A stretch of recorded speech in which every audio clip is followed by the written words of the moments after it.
Hello and welcome to Toku for Beginners, a series where I'll go over a franchise and give my opinions on the best films or seasons to start watching. The first installment is Ultraman. The Ultraman franchise was born in 1966 after the success of hero-less Ultra Q. Ultra Q was basically Japan's Twilight Zone. The concept of Ultraman was created by Eiji Tsuburaya, one of the men who brought Godzilla to life in 1954. Ultraman was followed by Ultra 7, and the series was supposed to end there, but a few years later, in 1971, Ultraman Jack appeared in Return of Ultraman. He was then succeeded by Ultraman Ace and then Ultraman Taro. Ultraman, Ultra 7, Jack, Ace, and Taro would come to be known as the Ultra Brothers, along with their superior Zophi, who appeared in Ultraman. Ultraman Leo followed Taro, but its darker tone led to another hiatus until 1980 with Ultraman 80. Later on, we would see America try their hand at the franchise with the animated series Ultraman Genius. The 80s and early 90s were a relatively quiet time for the franchise. Ultraman Towards the Future came out of Australia in 1990, and America produced the live-action show Ultraman the Ultimate Hero in 1992. 1996 saw the official rebirth of Ultraman in Japan with Ultraman Tiga. This season also aired on 4Kids in the US. Tiga is quite popular because of that. Tiga was followed by Ultraman Dyna and Ultraman Gaia. These three Ultras shared a universe and appeared together in a decent amount of films. Ultraman Cosmos aired in 2001 and was the franchise's first Blue Ultra. He emphasized calming kaiju when he could instead of killing them, which he would do. Ultraman Cosmos Angry is kind of scary. 2004 saw the Ultra N project. Intended to be a reimagining of the original Ultraman, this project consisted of the film Ultraman the Next and the series Ultraman Nexus. Unfortunately, many factors caused the series to come to an end sooner than planned.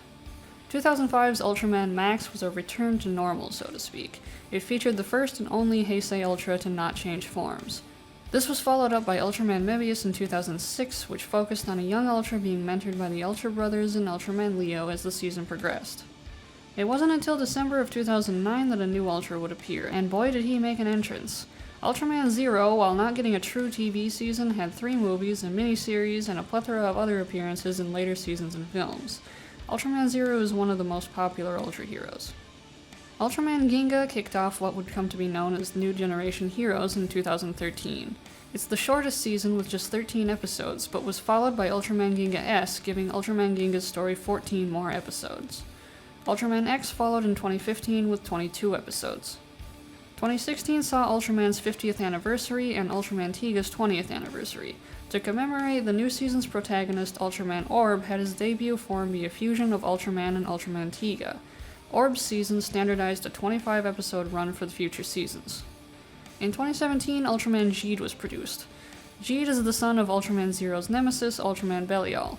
Zero also gets a new upgrade form in this season. 2018's Ultraman Rube gave us the franchise's second sibling duo after Ultraman Leo and his brother Astra. Rube was first in having 2 Ultras appear in the first episode. Ultraman Taiga was 2019's season, with Taiga being the son of Ultraman Taro. Taiga is a part of the Tri-Squad with Ultraman Titus and Ultraman Fuma. This season featured the first human to host 3 Ultras. In 2020 we got Ultraman Z. This was the first season to air on Tsuburaya's official YouTube channel for international audiences. Each episode was available for 2 weeks and then removed. It was so well received that an encore run was done, which is still available to watch.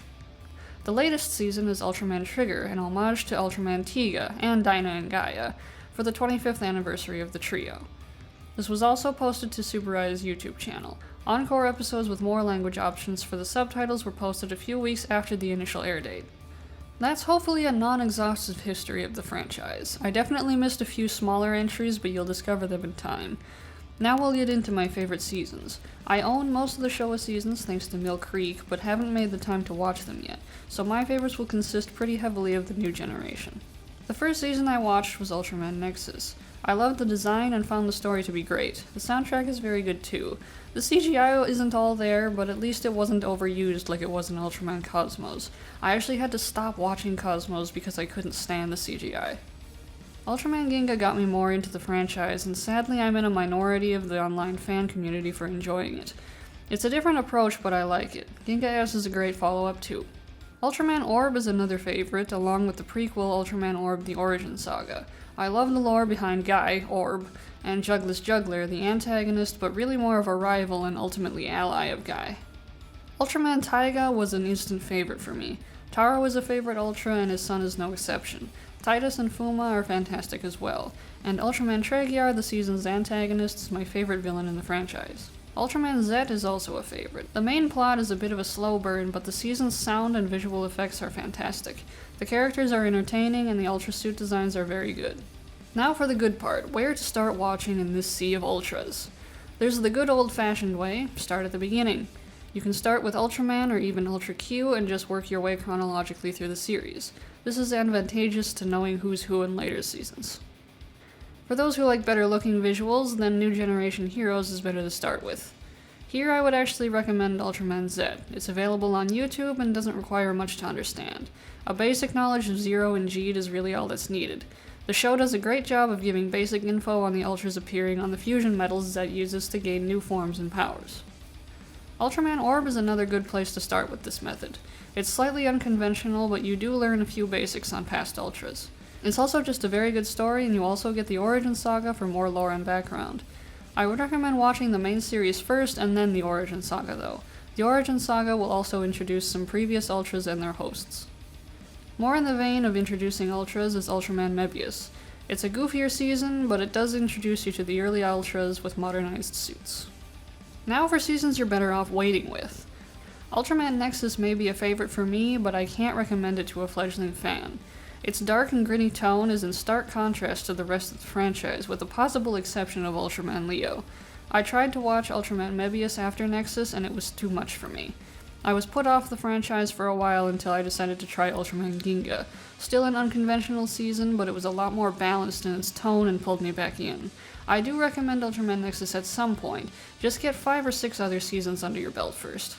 Ultraman Trigger is another season I can't recommend. Visually it's impressive, but it tries to ham on nostalgia for Ultraman Tiga and doesn't really have an identity of its own. Familiarize yourself with Tiga, Dyna, and Gaia first, then come back to this one. Hell, watch Zet and Ultra Galaxy fight the absolute conspiracy before Trigger. Don't start with Ultraman Geed, you'll just be confused. Same goes for Rube. And don't start with any Ultra Fight miniseries. Those are for when you're very familiar with most, if not all, the Ultras. Ultraman Towards the Future is actually terrible. I can't stand the narrator. He's a Captain Obvious type. And there you have it. A history of the Ultra franchise, my favorite seasons, and which seasons I recommend you start with and which seasons to avoid until you're more familiar. If any other Ultraman fans want to make their recommendations, comment below. Thanks for watching. If you liked this video, show your support by hitting the like, rumble, or fire button depending on where you watch this. And then check out my other videos. If you like those, subscribe for future content.